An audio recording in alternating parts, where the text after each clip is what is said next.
I would like to ask Mr. Borges one question based on Mrs. Perlman's remarks. Why do you prefer a reloj de arena to other relojes? What is so special about such a reloj?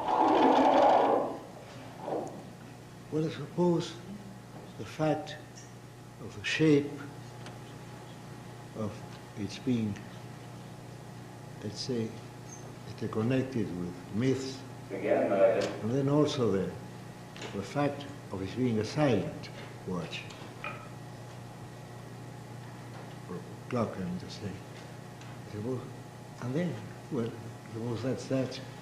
And then another fact that may be important is that I first saw it in illustrations. I first saw it in engravings. And then when I came to the real thing, there was something, well, see, pretty refined. I mean, have been looking for it. But in the case of a watch, well, I have seen real watches, or I have seen pictures of watches. Besides, you don't think of time with a watch in his hand. You might think of him with an hourglass. I suppose that should be a sufficient explanation. Besides, you might say also, for this came later, of course, but the shape is more or less like a symbol of infinity. And then the idea of the silent sand, the idea of glass, all those things make for the beauty. Does anybody else have any questions they'd like to ask at the moment? There's a glass of water here. Thank That you. idea related to the title of his latest book, El Libro de Arenas. Because the story of El Libro de Arenas doesn't really apply to time in one sense. Well, I should apologize for that, since I never thought of any connection. But I thought that the Book of Sand was let's say, an allowable invention, since a book of sand would actually crumble away. So the idea, of course, the book isn't really a book of sand, but calling that book, that endless book, with no first page and no last page, a book of sand, might also stand for the metaphor of a book compounded of sand, that is to say, compounded of endless grains of sand, and yet somehow, it is somehow being a book. Because at first, I made a mistake. I had called my story the Book of the Sand, El Libro de la Arena. Well, I very soon found out that was wrong. It's far better to have the Book of Sand, an impossible thing, of course, because the story in itself is impossible. Why not start with an impossible title? I mean, why not go in for magic and for impossibility? I found the very title.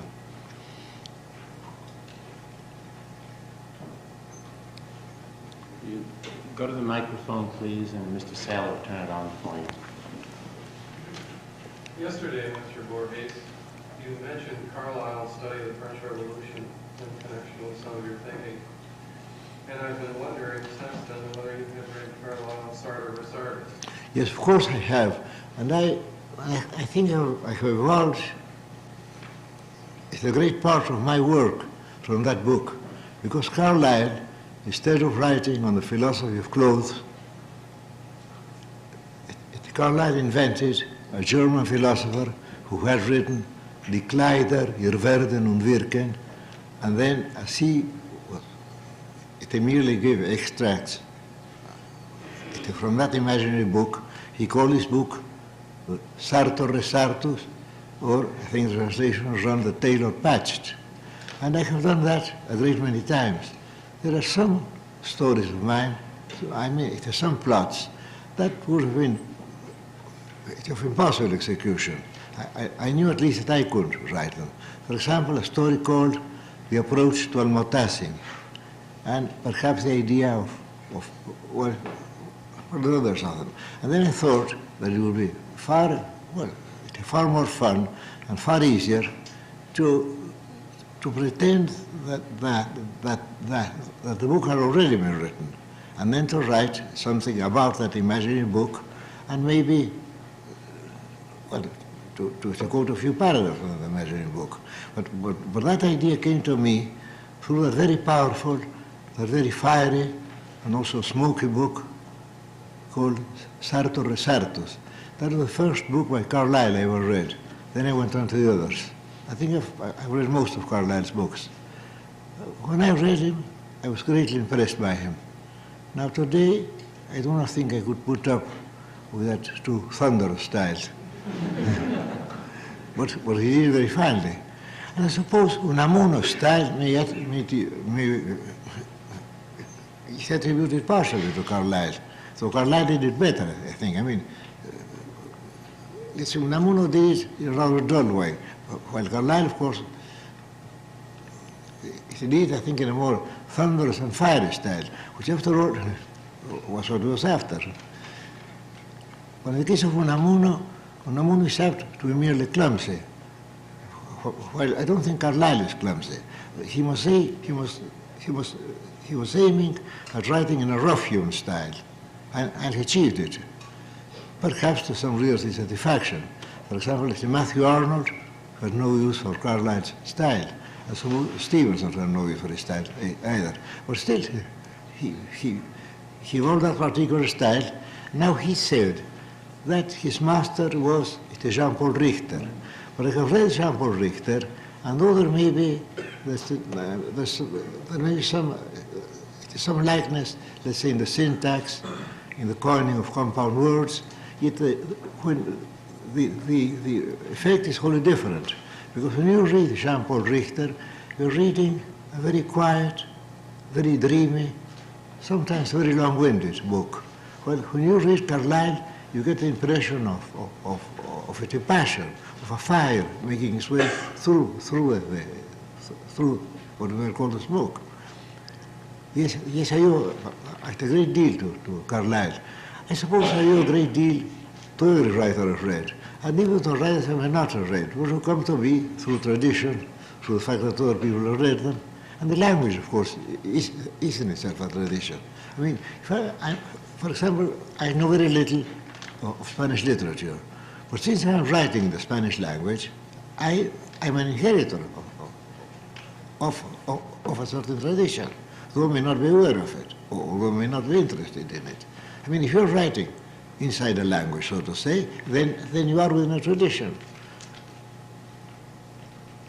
What? You made one statement yesterday which interested me a great deal, and it has to do with this question of style. I believe you said that perhaps the best Argentine writer to read if you want to write good Spanish is Pablo Grusac. Yes, I'm was a definitely Frenchman. sure. He wasn't a... Well, if the Conrad was a Pole, I think he wrote... and you like Conrad in English? Yes, I like Polish. Conrad in English, yes. And you yourself read English rather than Spanish. Well, so there's sort of a cosmopolitanism there, perhaps. Is that the... Well, I wonder... After all, it's only the two languages. Yes, but that is...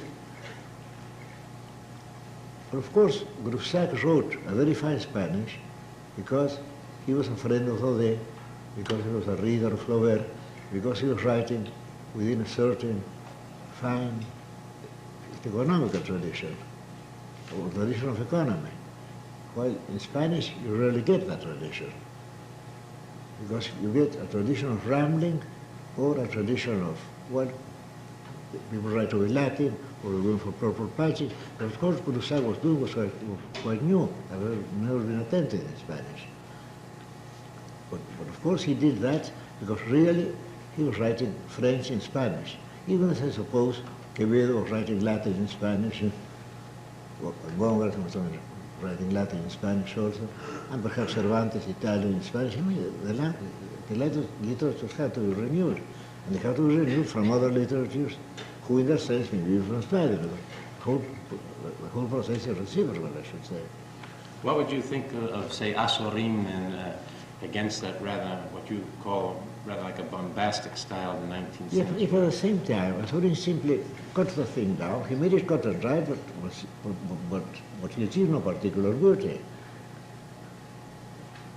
I mean, the merit of Pasolini is a negative one.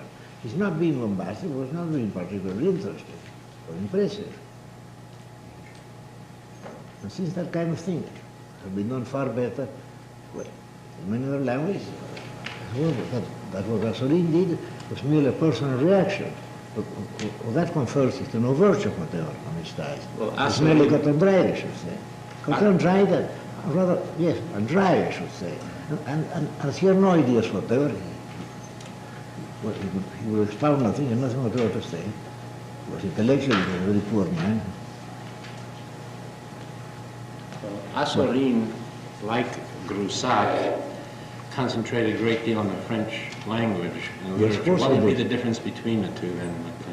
The difference is that Groussac was a man of talent. I don't think Azorín was a man of talent. Besides, Groussac did it far better. But Groussac was thinking all the time. Groussac was a historian. He was capable of irony. In the case of Azorín, his irony was rather tame, I should say. Well, everything is tame in Azorín. I have read La Voluntad, which I suppose is his best novel. Well, let's call it, I should think of it as being a good, third-rate novel. The definition will allow it. That was one of his early works, too. Yes. Professor Cortina? I'd like to ask you, as a writer, you remember very clearly in El Aleph, you had posited the problem of the simultaneous experience and the difficulty representing that experience in a sequential language. And I wonder if you Yes. have faced this problem before, and how have you attempted to solve it? Or is language always historicizing that experience for you? How do you feel about it? I suppose I should feel very unhappy about it. But of course, if you are using a language, you're using it in time, because language exists in time, or language is sequential, as you say. And of course, if you have to convey a timeless experience, then the thing can't really be done. But you may have tried at it, is what I've done. When I wrote that long catalogue in the Aleph, I knew that I was attempting something impossible. At the same time, that I could more or less, let's say, find some approach to it.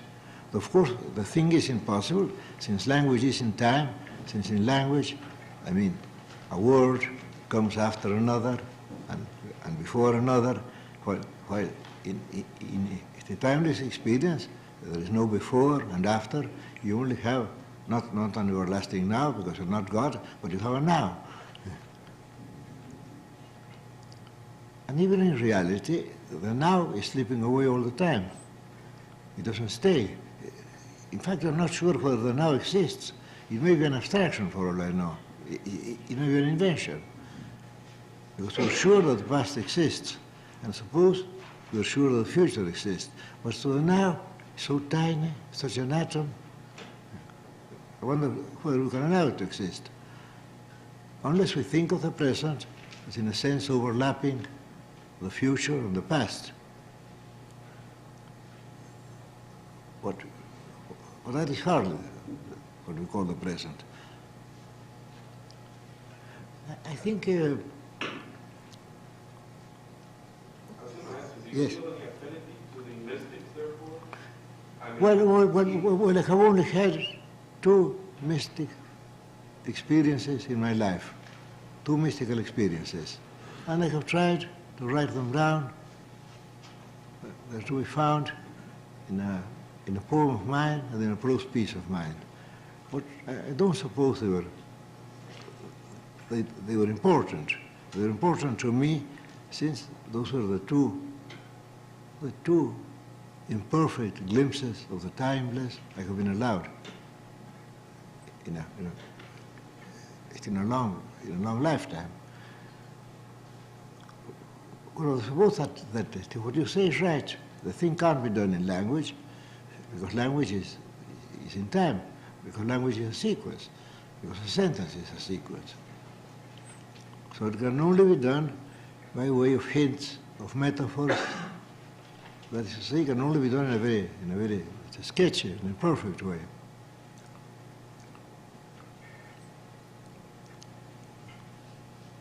If you're talking of mysticism or a mystical experience, it seems significant to me that the metaphor you use is sand, because the more traditional metaphors are water, fire, and light, are they not? The Yes, sun? of course, yeah. But you prefer the sand, is that, or am I off on the wrong track? No, I was thinking where I had written of the timeless in terms of sand. I don't think so. Well, maybe I should use the word sand. But I wonder if it's the right one. Because in sand you get an impression of temporality. But in the timeless you should get an impression of what? Perhaps of a simultaneous plurality. And in sand you're made to think of the many grains of sand. But even if you have, even if you have desert before you, you think of it as being made of many grains of sand, of almost endless grains of sand.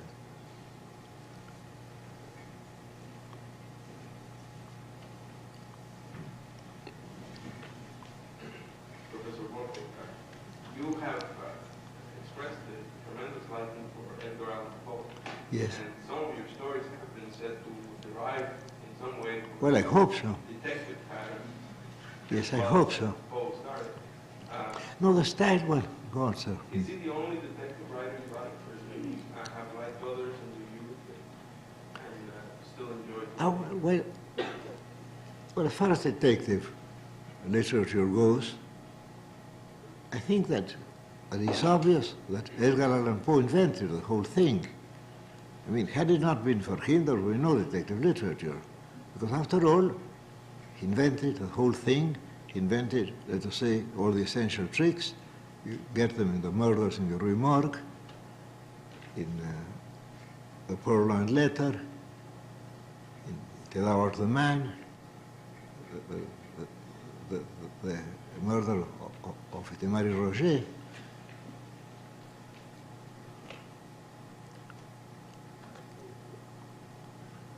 But of course, Poe's style there is quite different from the purple patch kind of style that he used in all his books and that I don't like.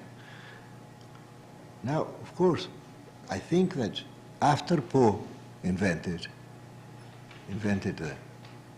the game, we might almost call it the game of detective fiction, other people have done it better than he did. For example, Chesterton, who I think was a finer writer than Poe, and also a man of genius. I should think that in Chesterton's story you can find many things. You can find a detective story, you can find a parable, you can find, well, the wit and wisdom. You can also find wonderful dream landscapes. Well, you can find it in many things in a detective story by Chesterton. I mean, it's not merely a story. And since we're talking about detective fiction, there are two books I think that you should remember, and those are Wilkie Collins' The Woman in White and the Moonstone. Now, to regular purveyors, I think they should be read and forgotten, no reason why we should be thinking of Ellery Queen, for example, or the others. They're all there. As writers, they're more or less nowhere. No. Yesterday in a conversation, you expressed your preference for Asa de Queiroz compared to Galdós. You thought he was a much greater novelist, if I'm not mistaken. Well, am I overstating that? No. I should go further than that. I think, but though Asa de Queiroz may have imitated Flaubert, he was a far finer novelist than Flaubert. Though he was a disciple of Flaubert. And Zola said, I am Flaubert's disciple, and I think that Asa de Queiroz is better. Because a master is not necessarily superior to a disciple. Because, of course, history is always breaking in. We say in a derogatory way that Asa de Queiroz was in a sense begotten by Flaubert. But that does not mean that he was inferior to Flaubert. What I mean to say is that we should try to keep historical judgments apart from aesthetic judgments. When we judge a writer, we might judge, of course, historically. But historically, you might say that, but to take an Argentine example, you might say that Ascasubi and José Hernández came from Hidalgo. And Mitre, when Hernández sent Martín Fierro to Mitre, Mitre, who knew all about it, thanked him and said to him, he said, Hidalgo será siempre su Homero. Hidalgo will always be your Homer. Well, that is true. But Hidalgo, thinking by himself, well, he's nowhere. I mean, he's only important as a forerunner of the far more important men who came after him. I mean Ascasubi, I mean Del Campo, I mean Hernández, and so on. It's very strange because had those men not existed, then the Olchesco poems of Hidalgo would have been nowhere, as in a sense they are, since they're only important historically. And history, of course, I suppose, is not important if we're thinking in terms of aesthetics, because aesthetics should be timeless. We shouldn't be thinking in terms of schools or of masters.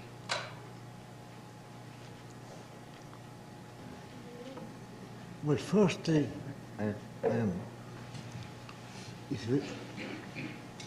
feel very thankful for being taken so seriously. But perhaps I might, since I'm supposed to contradict, I don't want to, but that's one of the rules of the game. I should say that if I haven't been interested in, let's say, in Arabic and in Persian literature, that did not come to me through the Moorish or through the Spanish.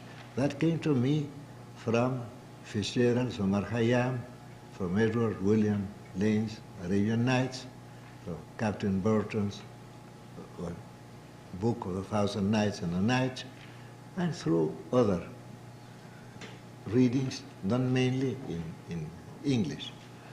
But that, of course, is neither here nor there. It's a mere point I am making, because I'm supposed to disagree with what I've heard. I have to disagree, but really I don't. I feel very great. I feel very thankful for everything that has been said. But I don't think of myself as a major writer at all. I think that the time will come when you all discover that you made a mistake in thinking of me as a major writer. And then you think of me, I don't know, you think of me as a cross between an impostor and a bungler, and maybe I am both. but before I'm detected, I want you to know that I know all about it. Well, thank you.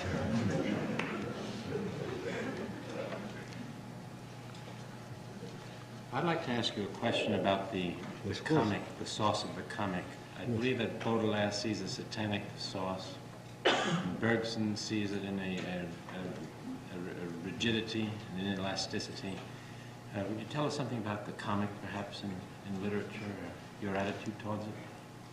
Or is that too broad a question, too general? No, but I think that there is a special brand of the comic that I am very fond of.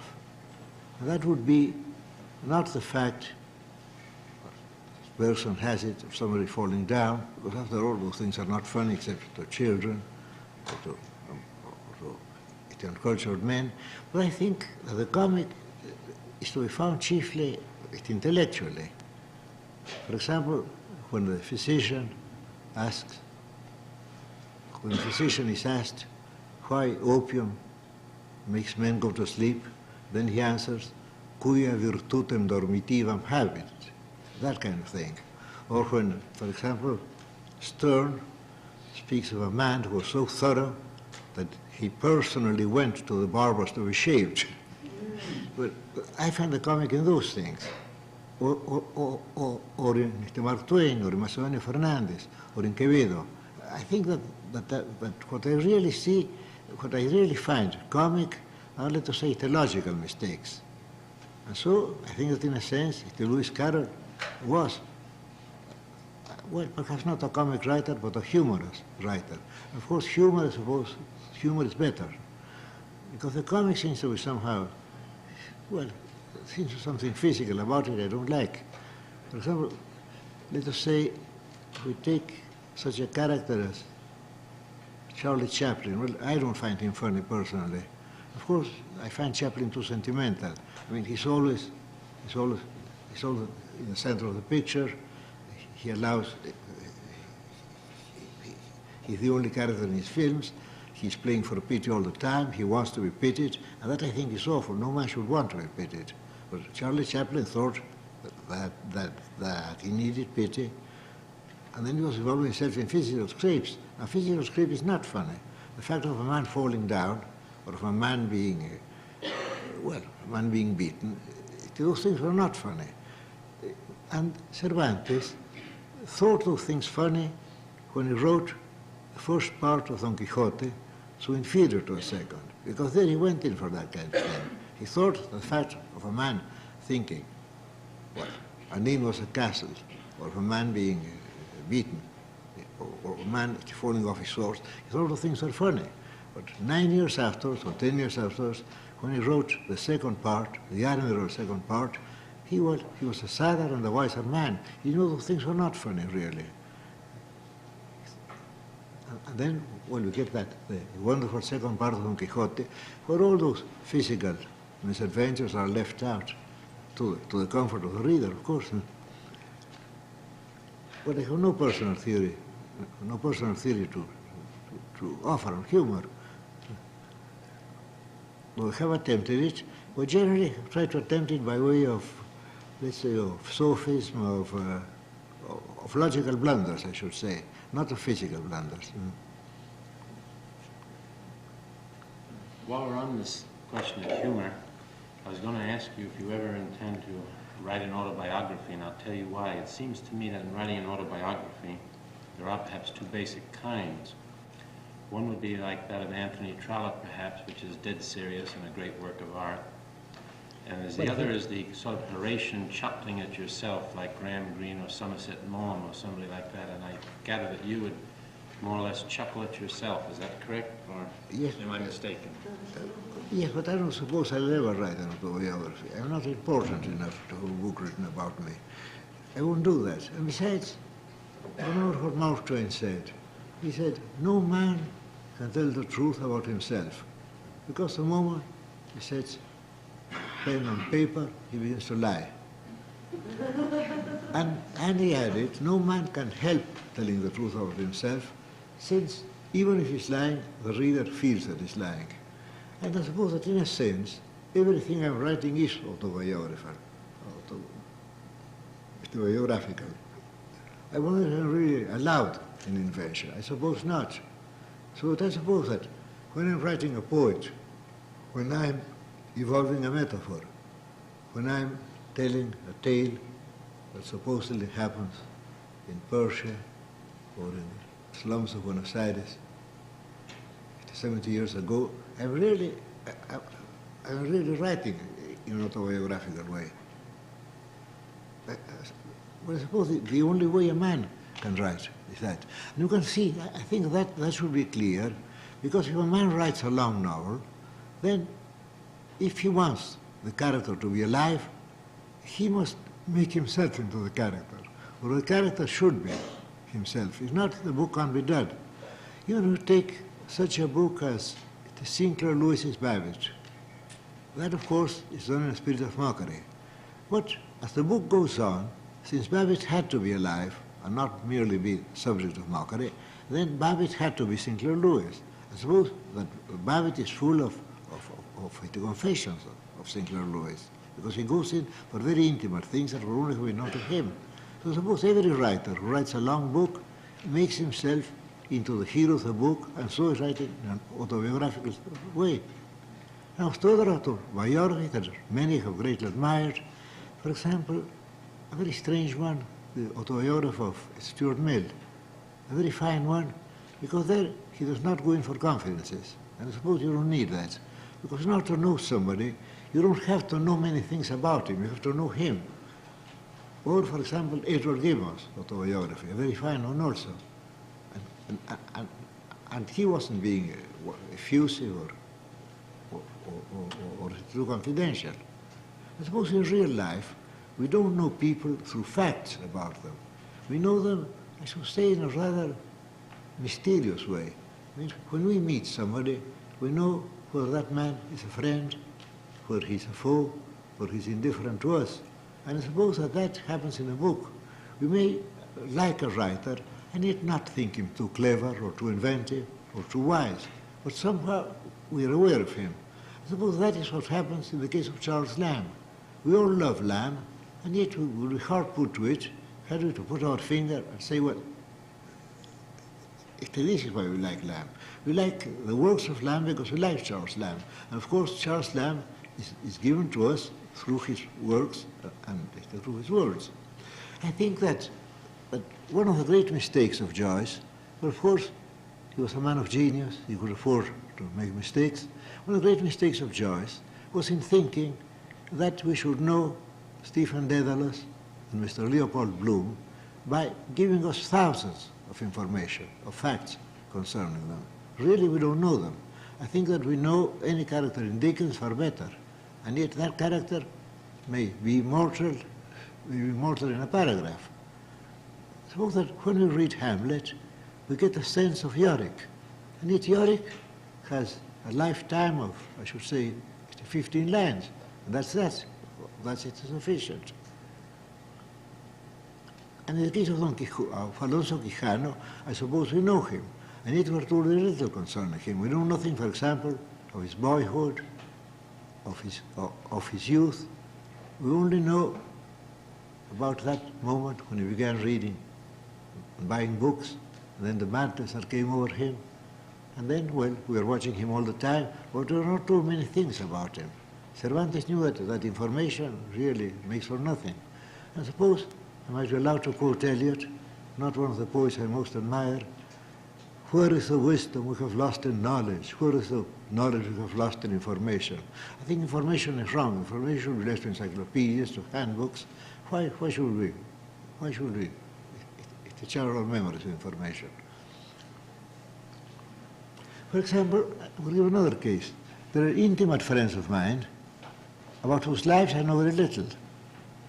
And there are intimate friends who know very little about my private life, because there's no need of that kind of thing.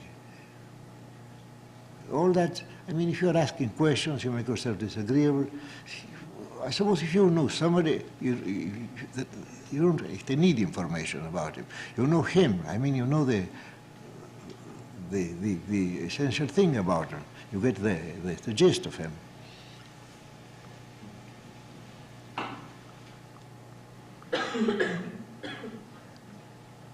Senor Borges, first of all, I'd like to disagree with you about your autobiography. I would love to read one of yours.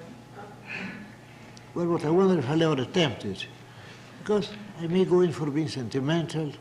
And, well, I hope I'm not sentimental. Maybe I am. I am sentimental in my private life. I'm sentimental in a sickening way, I should say.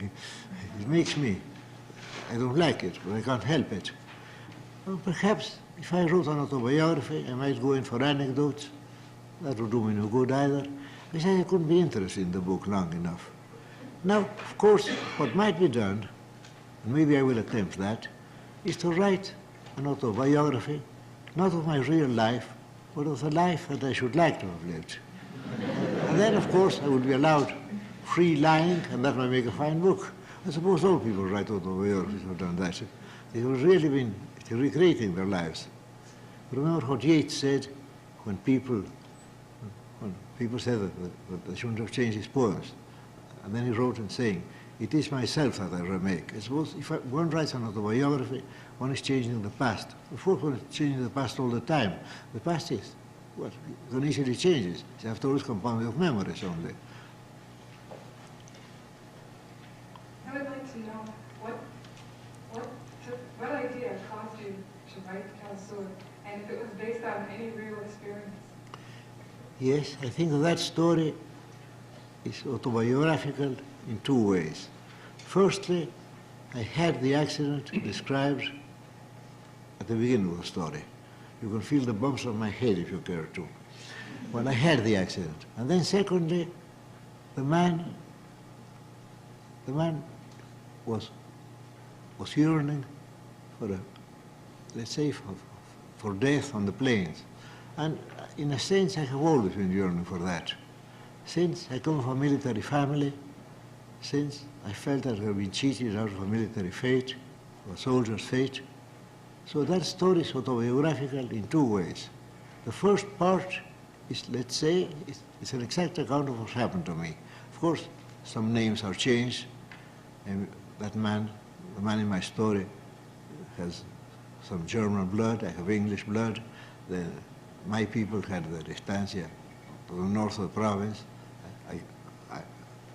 I gave them the south, because when we speak of the south in my country, more or less that's when people speak of the west here.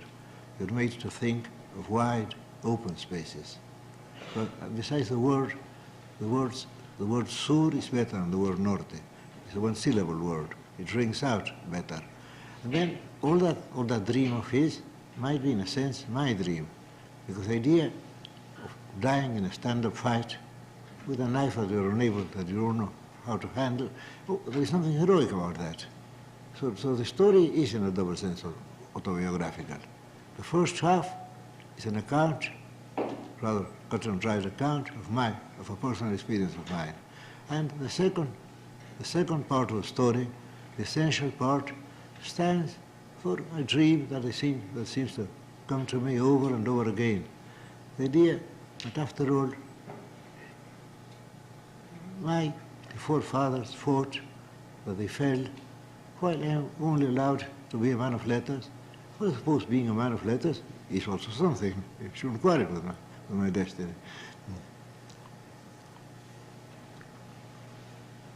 I would like to ask you one question, if I may. Although you may not choose to write your own autobiography, you can't stop somebody else from writing a biography. No. One of us seated here might choose to do so, and I'd like to know your habits with regard to the writing of letters. Do you write many letters? Do you receive many? And if so, where are they? No, I write very few letters because being blind, of course, I can't write letters. So receiving letters, I get very few letters. Very few people write to me.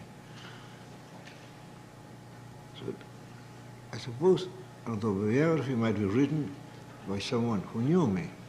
But it wouldn't be done out of letters. Or perhaps it might be done through my friends also. I have many fine friends, or at least not many, because many is meaningless, but I have 3 or 4 fine friends, and that's as it should be. I mean, if you have one fine friend, that should be enough.